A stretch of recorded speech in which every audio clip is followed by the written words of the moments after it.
It seems the more you learn about off-roading, the more you realize how much you didn't know when you got started. So in this video, I'm going to talk about the 15 things that I wish I knew before I started off-roading. And this is in no particular order. So sorry, it's not like prioritized or anything. And this list started with 5, then it became 7, then it became 10, then it became 15, and there's probably even more from that. But let's get started, right? I wish I would have known how fun it was, how much I enjoyed doing it. If I would have known that, I would have started much sooner. I actually started years ago in Southern California. I'd borrow a 4Runner from a friend who owned a Nissan dealership. We'd go out to the deserts of California, out to Calico, and I didn't really know what trail running is. We would just do some basic dirt roads and just have fun exploring the old mines and stuff out there. I didn't know there was like severe rock crawling out there. It wasn't really my thing because I didn't have a vehicle for it. If I would have known how much fun it was later on in life, yeah, I would have bought a Jeep much sooner and would have started having fun a lot earlier in life. That's for damn sure. So if you're thinking about it, go out with somebody. See what it's like. See if you enjoy it, because it's a tremendous amount of fun. Okay, number 2 on my list is trail etiquette. This is something I wish everybody knew before they went out on the trails. And it comes down to some pretty basic stuff. Number 1, don't be a jerk, right? Don't go blazing up the trails. Don't go stirring up dust in front of other people. Don't go, stirring up dust next to people's campsites, and generally be a good citizen. But there's 2 things that I think are really important when it comes to trail etiquette. One is hand signals. This is a really important piece when you're with a group or when you're on a crowded trail. If I'm by myself and someone's coming in the opposite direction, I'll hold up a fist. That means there's nobody behind me. Or if I'm in a group, say there's 3 or 4 people with us and I'm the last one in the group, I'm going to give that signal to people going the opposite direction to let them know that I'm the last person. Now, if I'm in the lead and I've got people behind me, I'm going to hold up the number of fingers of people behind me. So if there's 4 of us in a group, there's 3 people behind me, I'm going to indicate that with 3. The person behind me is going to say 2. The person behind him is going to say 1, and the person in the back is going to say there's no one behind me. Now, this has not always worked out well, because I've been on trails where I've done this and people have looked at me really funny, like, what, is he some kind of white supremacist or something? I don't know, but no, it just means there's nobody behind me. Secondly, going up and down hills, right? Now, this is different in different parts of the country, but generally speaking, the vehicle going uphill has the right-of-way. Now, in Colorado here, the law states that the person going uphill has the right-of-way unless it's safer for the person going uphill to back out and get out of the way of the person going downhill. So, what does that mean? Use common sense, right? If it's safer for you to back out, then you back out. Whether you're the one going downhill or you're the one going uphill, whoever's safest to get out of the way is the person who needs to get out of the way. Again, don't be a jerk about it. Don't sit there screaming and yelling and hollering, I have the right of way, I have the right of way. Just be cool. Everyone's out to have a good time. No one's trying to, put the doom on your day, or anything like that. We're all out to have a good time. Let everyone enjoy it. You'll have a better time just being friendly and hospitable, generous and gracious, and letting people pass whoever's safest. So be kind out there. And generally, the person going uphill has the right of way. Just don't be a jerk about it. Next on my list is airing down. Something that they don't tell you right away. It's something that you usually learn a little bit after you've been in, or when you finally go out with someone else and they're airing down their tires and they're like, why are you taking air out of your tires? Well, it's a couple of good reasons. generally it's for comfort. You know, I'm 60 years old, so I like all my internal organs to last as long as possible. So I air down on roads that a lot of people don't air down on, just because I want a smoother ride. Having the tires aired down is going to give you some more flex in the tires and make it a smoother ride. Now, debatable, but some studies have shown that airing down will actually help prevent washboard. Now, whether that's true or not, I don't know, but I'm willing to go there and say, if it is, well, I'm glad I'm aired down, because it's better on me, it's better on the road, and it's better on the vehicle because it's less vibrations gained into the vehicle. So less things to worry about with having to torque down all the time. But in other situations, it's very important. Snow, sand, wet surfaces, that's going to give you more traction. It's going to give your tires a bigger footprint by airing down, letting that tire spread out a little bit, and giving you better traction in certain conditions. Like when we're in Moab, we may air down on the first day that we hit a trail, and we may not air our tires back up until we're basically ready to go home, because we're going from trail to trail to trail, and we're going slow speeds from one to another, and we just stay aired down the whole time that we're out there. You know, other times if we're doing something like Rose Garden Hill or Top of the World, and it's an hour drive back to Moab, then we'll go ahead and air back up because we want to do 45 miles an hour on the way back. So we're going to air those tires back up.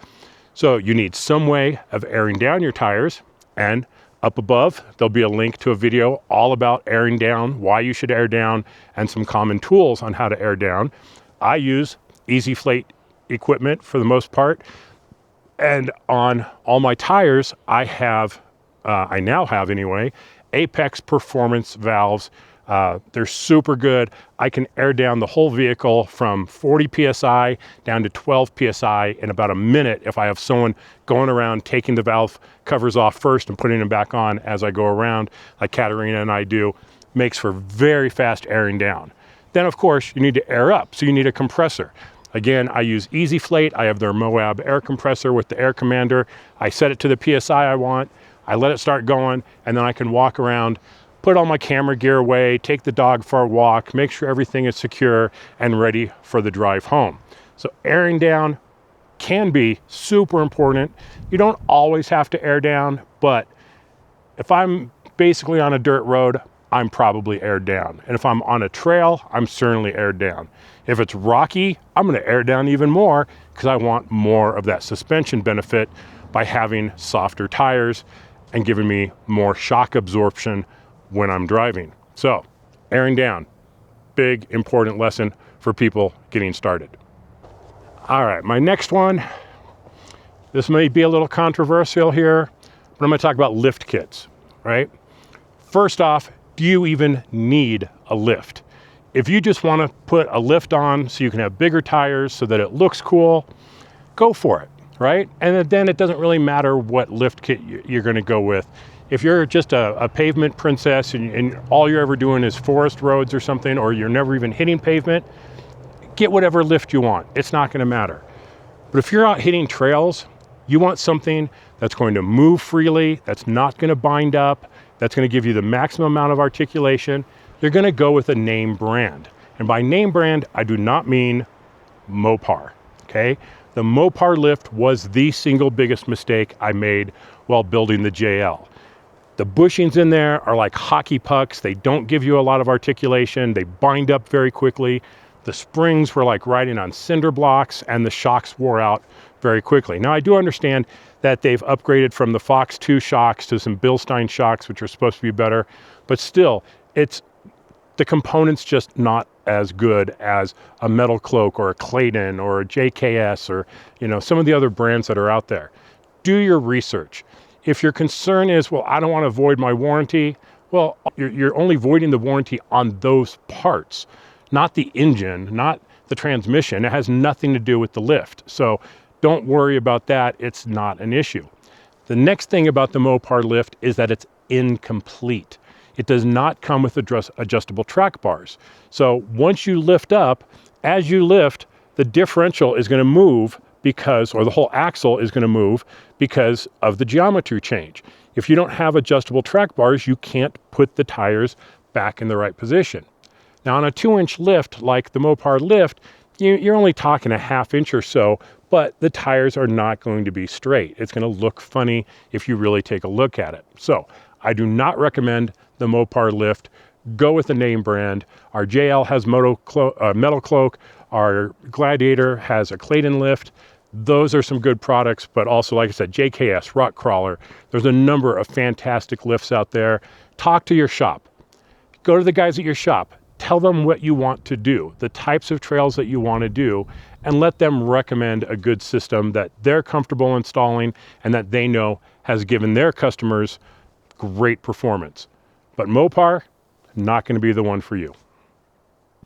Next up, trail navigation. How do you know where you're going? How do you find trails? How do you get through the trail properly and make the most out of your wheeling experience? Well, back when I started, there were no apps, there was no Uconnect, there was no Starlink, there was none of the things that we have today that can really benefit us. Now, there are some popular mapping apps out there, some good trail apps, some better than others. There's one very popular one that is recommended by a ton of top influencers, which I have had nothing but bad experiences with. The data is bad. The trails that are in there are just from open source data. So a lot of it is inaccurate. I have reported numerous trails as being inaccurate information. Some that say that they're a straight through and yet they're an out and back. And if you didn't budget your gas properly, you can end up in a really bad situation. I've seen trails that continue way past what the MVUM says is the official trail, which can end up getting you into trouble. So I always recommend Trails Off-Road. I am not sponsored by Trails Off-Road. I do not get paid anything to promote their product. I do have an affiliate link and a discount code. So if you use Trails, if you order Trails Off-Road through my link, I get a small kickback, but they do not pay me at all to promote their product. I promote it because I feel it's the best product out there. I can look it up at home, figure out where I'm going to go, see the trail status, get some recent reviews on it. And then when I'm on the trail, I can use my tablet, my phone, or my Uconnect screen, and I can follow along and make sure I'm staying on the trail along with all these different waypoints. Every trail in Trails Off-Road has been run by a human, so it's got human data in there, which can be fallible, sure, but generally it's not. They've got a core team of people who go out and do it, so all their ratings are consistent, all their information is in a consistent format.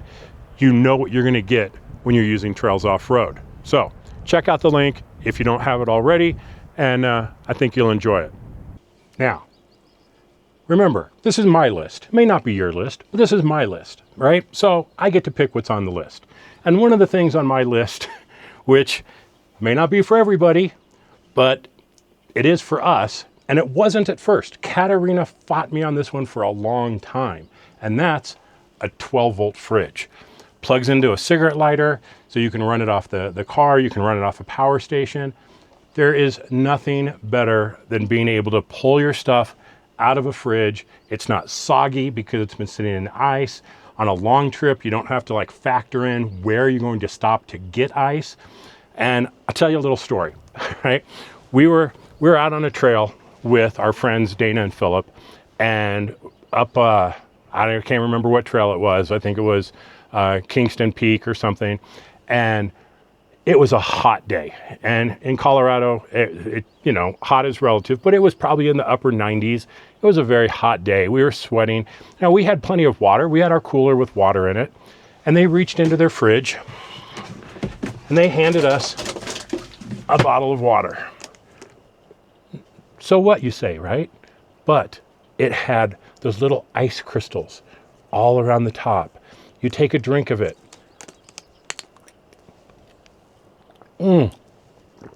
Ice cold water. There's no water on the outside. It hasn't been sitting in melting ice all day. So refreshing. That day, Catarina said, we're buying a fridge tomorrow. So for us and a lot of other people, a 12-volt fridge is an absolute game changer. No ice, no mess, no having to worry about where to get ice, no soggy food. It is well worth it. You don't have to spend a ton of money on them. There's great products out there. My go-to is the Iceco ones. I think they hold up really, really well. One of our first fridges is an Iceco VL45 that I still take on most of my long trips. We have a smaller APL 25 that we take on our day trips or overnight trips. We absolutely love the Iceco products, but I'm not saying there aren't other products out there. There's Set Power, there's Bouge RV, there's Dometic. There's lots of them out there. Find the one that suits your needs. Maybe you need a dual zone, a single zone. There's so many features. Do your research before buying one, and then find one that fits your particular requirements. I think once you decide to go 12-volt fridge, you'll never go back. Now, a big one here is going to be plan for emergencies. We see this all the time, all year long. Winter, spring, summer, fall. We see people out there who did not plan for an emergency. And something happens, their vehicle breaks, they get stuck, whatever happens, and they're not prepared for it. And sometimes things can go wrong really, really bad. Always, even if you're just going out for the day, have a couple days worth of food, a couple days worth of water. Make sure you're starting with a full fuel tank. Have those things necessary to be able to stay out there for a couple of days should something really bad happen. I wheel alone on a regular basis. I know it's not the best thing, and we're even going to talk about this in another point, but I'm very prepared. I always have food. I always have water. I have emergency communications. I have tons of ways of being able to self-recover, to get help to me. But you have to plan for those things. If you have no plan for what's going to happen in an emergency, well, there's your plan, right? When things go wrong, you could be in a heap of trouble. We've seen people who have had to walk miles at night, in the snow, in the blizzard, trying to get cell phone signal, trying to rescue themselves. It is not a good situation. Always, always, always plan for the worst case scenario, and hopefully it never happens. No worries, at least you're ready for it. And maybe it's not you, maybe it's someone else that you come across that is stuck and they need assistance and they need some food, they need some water, they need something warm to put on, and you have that with you that you can help somebody else. So same thing with recovery gear, and we're going to talk about that later on. It's not always for helping yourself, sometimes it's for helping other people, but it's crucially important that you at least plan for those worst case scenarios, and hopefully it never happens.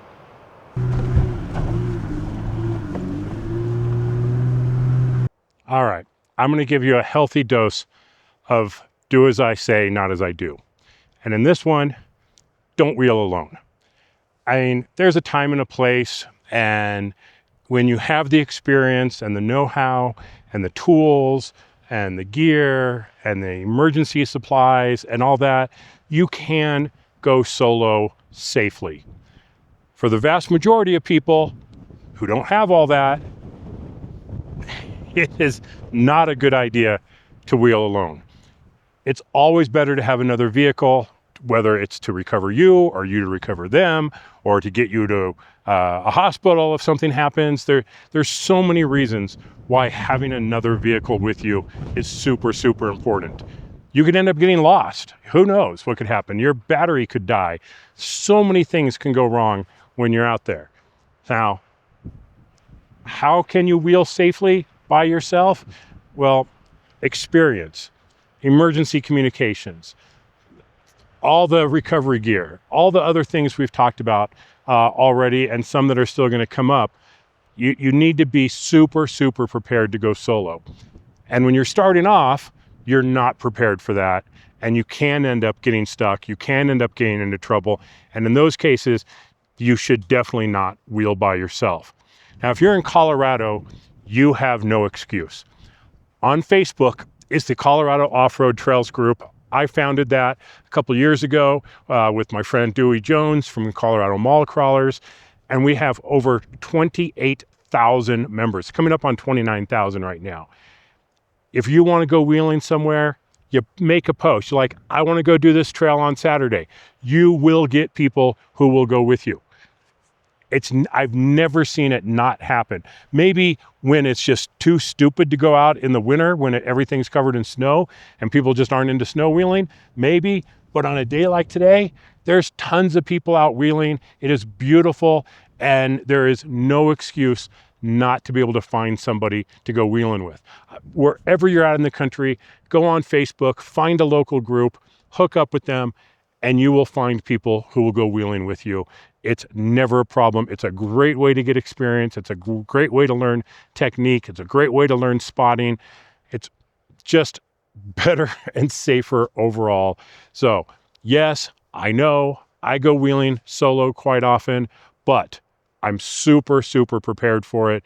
We've been in situations where we've had to self-recover ourselves into some pretty nasty conditions, going up slick, icy hills with our trailer with nothing to winch off of, and we are able to get ourselves out of it because we know what we're doing and we carry the right equipment. More equipment than most people would ever carry on a trip we have with us when we're doing these big solo adventures. So please take my advice on this one. Don't wheel by yourself. Always find someone that can go with you, and there's really not an excuse that you can't find someone or you don't know anybody. There's tons of people willing to go out and share the experience with you because they're in the same boat as you. They're getting started. They want to learn too. And you can learn together and you can do it safely. So please do as I say, not as I do, and don't wheel by yourself.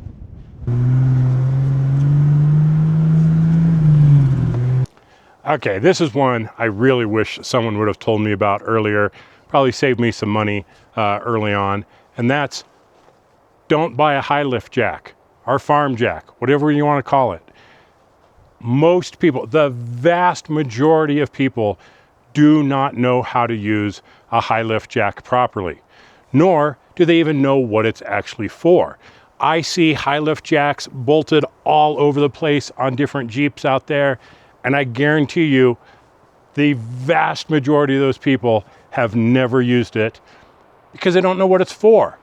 If you think it's for changing your tires, you show me a spot on my Gladiator where I can put a high lift jack and lift this thing up. There's no place for it. It's not for changing tires. On our JL with 38-inch tires, I have changed those tires on the trail, on a hill, in the mud, in the ice, with the factory scissor jack. You do not need a high lift jack to change your tires just because you have a lift. All you're doing is lifting the body. The tires are still sitting on the ground. If you've got a good lift, you got to come up 2 feet or more before the tires start lifting up. It is the wrong way to lift a vehicle to change tires. Now, if you don't know how to use a high lift properly, they are super dangerous in the wrong hands. Many, many people have been seriously hurt over the years from improper use of a high lift jack.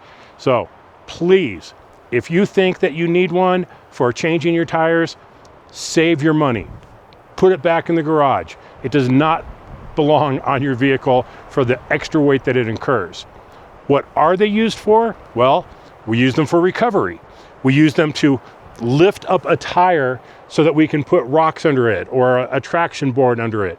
We can use it as a winch to move something out of the way, to back up a vehicle if we can't get a winch in a position to back a vehicle up. We can use it like a come along.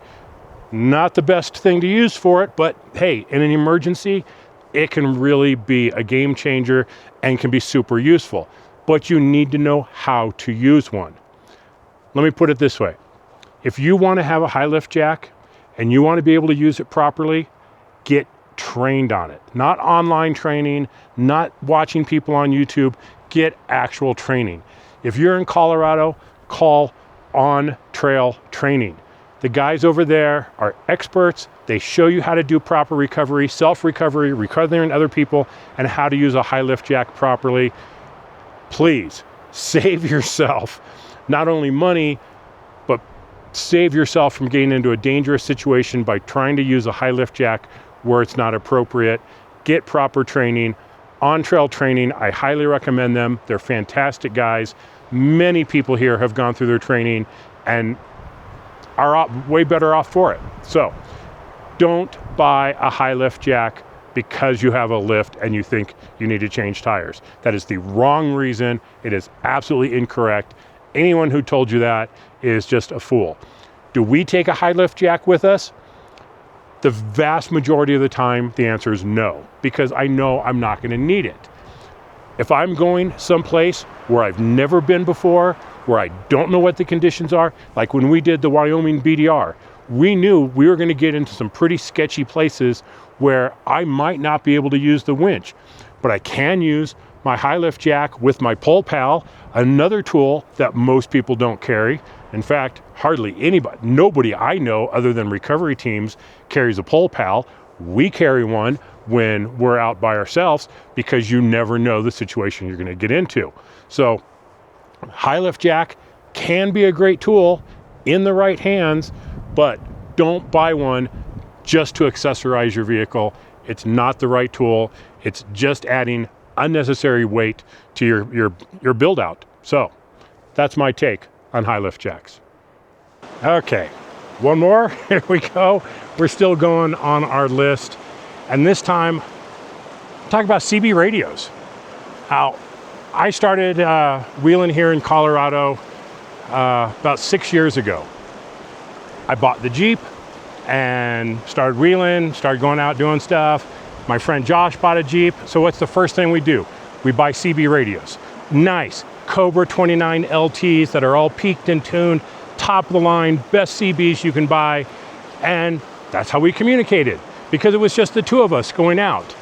As soon as we started doing trails with other people, we quickly found out that almost nobody in Colorado uses CB radio anymore. They use GMRS. I had never even heard of GMRS radios before then. So we had to buy GMRS radios. And during this time, besides Josh, because we bought CB radios at the same time, in 6 years of wheeling in Colorado, one time have we run into one person who only had a CB radio in their rig. So GMRS is super, super popular. Now this may not be the case in other parts of the country. So if you're in a place where everybody uses CB, well then use CB. But just don't assume that everyone uses CB or everybody uses GMRS. Find out what the people in your area use. Find out what the people in your clubs use or whatever. The people that you're going to be wheeling with, find out what they use before you make an investment. Now, if you go to Easter Jeep Safari and you're going to go on their trails, you have to have a CB radio. They don't use GMRS because GMRS only has 22 channels. They want to have the 40 channels of CB so that there's plenty of extra channels to be able to find a clear one when they're doing trails. CB doesn't reach as far as GMRS, so it's better for the trails. They have a lot of reasons why they're sticking to the CB radio for now. But generally speaking, in most places, GMRS is going to be the way to go. But do your research before buying a radio, unlike me, and don't waste money on something that you're not going to use. Find out what the people in your area are using and get that. So, anyone want to buy a really good condition, top of the line Cobra 29 LT that's been peaked and tuned? Let me know. I may have one for sale. All right, let's talk about a biggie here. One thing that I did not know before I started off-roading is how much maintenance is involved. And I'm talking vehicle maintenance. It's a lot. And if you wheel a lot, you have to do a lot of maintenance.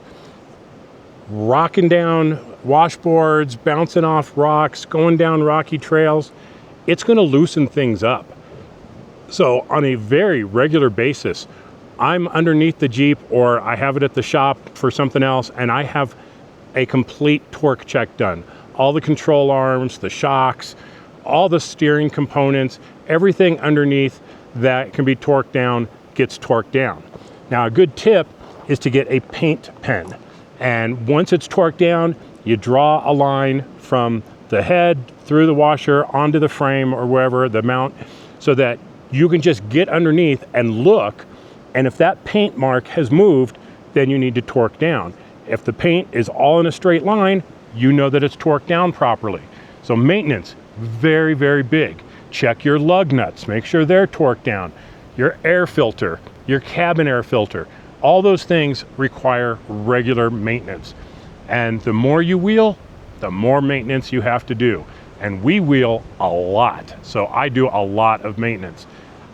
It wouldn't have changed my mind about wheeling, but it's something I could have been better mentally prepared for had I known how much work was involved. I had to buy a bigger torque wrench. The one I had was not sufficient. So these are things that I learned along the way when it came to maintaining the vehicle. And now we have 2 vehicles to maintain, so it's a lot of work. So don't underestimate the amount of maintenance that it's going to take to keep your vehicle in trail condition. I mean, seriously, could I have picked a better day or a better place to make a video? This is fantastic. I'm out on Pingree Creek, and it is just a gorgeous day. Not a cloud in the sky. The river's flowing nice, beautiful day. But let's talk about emergency communications. 6, 7, 8 years ago, this really wasn't a thing. If you didn't have a ham radio and knew how to use it, you didn't have emergency communications. Maybe you could have a satellite phone that was super expensive. Today, there's no excuse not to have emergency communications. Now, several different options for you.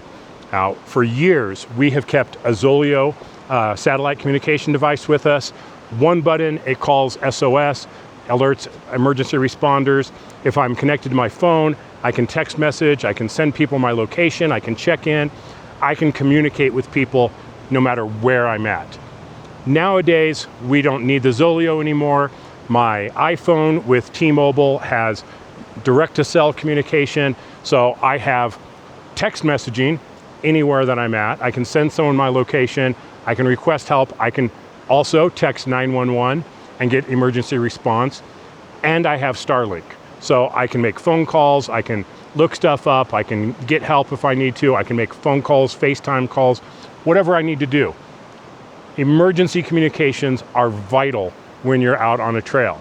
Now, not everybody in a group needs to have all the forms of emergency comms, but you need to make sure that somebody in the group has the ability to communicate with somebody when something bad happens. And something bad happens on a pretty regular basis. So it may not be you, maybe someone else, but it happens. You may come across somebody that's in dire need of help, and your emergency communications can really come in handy.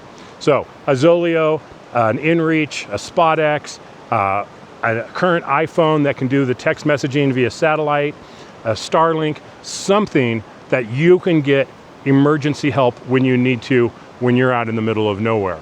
For us, when we're out solo, that peace of mind that we have, that people know where we are all the time, we set up Find Me on my phone so people can watch exactly where we're at. If we're not moving for hours, and we should be, they know something's wrong. If we're not checking in the morning, in the afternoon, and when we get to camp, they know something's wrong. So emergency communications and always letting someone know where you're going to be, that's as big of the emergency comms puzzle as anything else. Before you leave to go somewhere, let someone know where you're going, where you're going to be, when you expect to check in, and who to call if there's a problem. What ranger district are you going to be near? Something so somebody knows when something is going wrong and they know how to get you help. So emergency communications, big thing on our list. When I go to expos and I do teaching workshops, emergency communications is one of the big things that I always teach because it is so important to make sure that you can get help when you need to. Okay, I want to talk about another big one. Know your vehicle. Know how to put it into four-wheel drive. When should you use four high? When should you use four low? When do you use lockers? How to turn the lockers on? How to turn the lockers off if you have lockers? How to use your vehicle. You go, you buy a brand new Jeep. This is a Rubicon, has electronic sway bar disconnect. It's got four low. It's got front and rear lockers. All those good things, but you need to know how to use them. So how do you learn? Well, you could read the manual. It's got some good information in it. But even better, find people in your area that you can go out with. Ask for help. Say, hey, I want to learn how to use my vehicle. Can someone take me out and show me the ropes? Somebody will volunteer to help. I would much rather take someone out who's asking me something like that and show them how to use their vehicle than just expect that they're going to go out and not run into any problems, and then they don't know how to switch into 4-low. They get themselves into a situation, they're stuck, and they don't know what to do.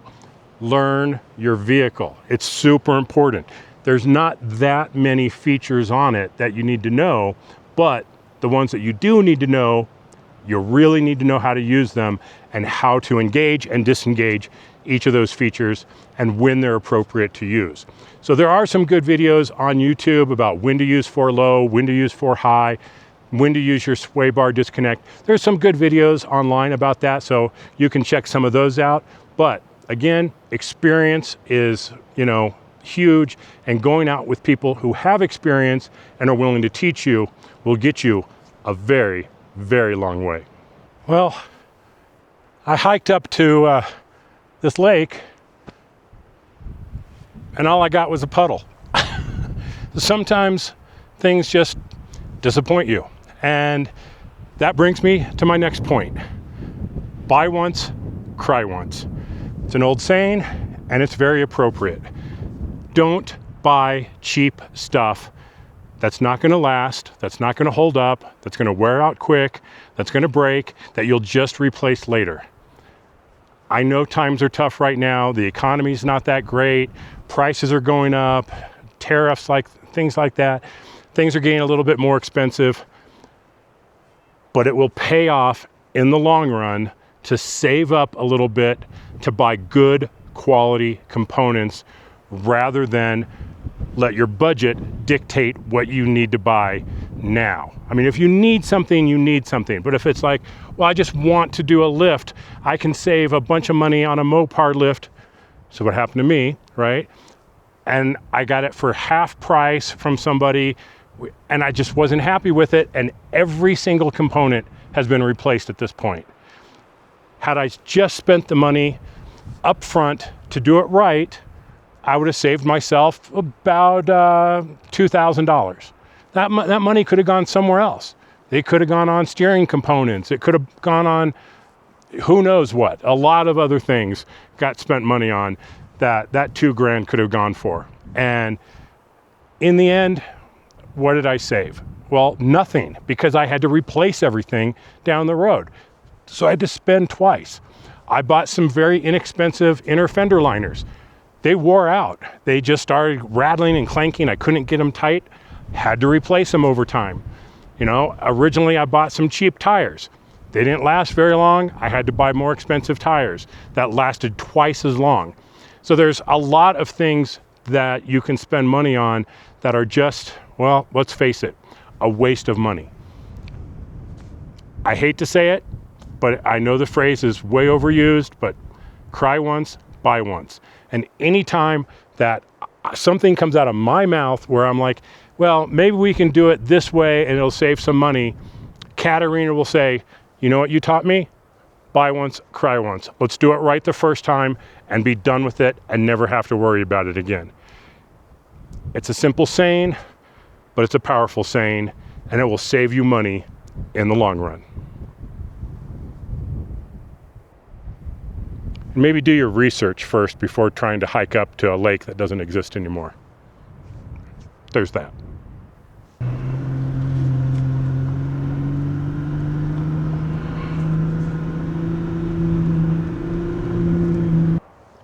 So a big one, I wish I would have known before I started, was recovery gear. And the very first time I went off-roading in Colorado, I made a lot of the mistakes that I've talked about. I went by myself. I didn't have any emergency communications. I had no experience and didn't exactly know where I was going. And it was in the snow, and I got my ass stuck bad. I had to hike back several miles in the snow to try and get cell service, to call out a tow truck, which cost me $300 to get pulled back 10 feet. Well, had I known what I know now, I would have been able to get myself out of that situation. Now, you can't get yourself out of every situation unless you really know what you're doing and you have a lot of gear, but I want to talk about the basic recovery gear that you should have. You should have a winch. Winch is going to get you out of a lot of different situations, and it's going to help get other people out of bad situations by being able to pull them out. But a winch by itself is not a recovery kit. It's one piece of the puzzle. You need other accessories for it to work. You can't just grab the line from the winch, wrap it around a tree, and pull yourself out. You'll kill the tree. It's not a good idea. It's really bad for the environment. You got to do things the right way. So I have a handful of pieces here that I think make up a basic recovery kit. Number one, gloves. This stuff can be abrasive. You're working with rocks and sand and snow and mud. The line going through your hand. Protect your hands. Have a decent set of mechanics gloves. It's really all you need. Should get you going. Pretty inexpensive. Second, you need a tree saver. This is basically like a tow strap, but it's only about 6 feet long. You use it to wrap around the tree, and the thickness protects the trunk of the tree by distributing the load. The line's not going to cut into the tree and damage the tree, which is why they're called tree savers, right? So, tree saver, super important to have, should be in every kit. Next to that, we need some way of attaching things. We need to attach the winch line to the tree saver. We need to attach it to a vehicle. We need ways of attaching things, and that's where I recommend soft shackles. You can get D-shackles. I prefer not to have any metal in my recovery, because if I need to throw something to someone or if something breaks, I don't want a piece of metal flying through the air. I'd much rather have this coming at my head than a 1 pound piece of steel. So soft shackles, very important to have. I'd say maybe 3 as a good starting point. Going to get you out of most situations. Then a tow strap. This is a 30-foot tow strap. Now this is good for pulling, not yanking. We don't yank with a tow strap. We use it to tow, we use it to pull, we use it to anchor. We use it for those things that are static loads, not dynamic loads. We don't want to try and get any shock on this. It's just going to be brutal on the vehicle and the occupants. So we don't use tow straps for general recovery. We use them for towing and securing things, and for maybe extending a winch line if we absolutely had to. There's purposes for tow straps, and a good 30-footer is going to do the job. Now, a little more, some people would say an advanced technique, but I think it's well worth talking about, is a kinetic rope. This is like a giant bungee cord. It will stretch about 30% of its length, storing kinetic energy and help do a recovery. Now you'll see online people hooking these up, slamming the pedal down, getting as much speed as they can to try and rip someone out. That's not how you do it. Typically, you're going to start around 5 miles an hour.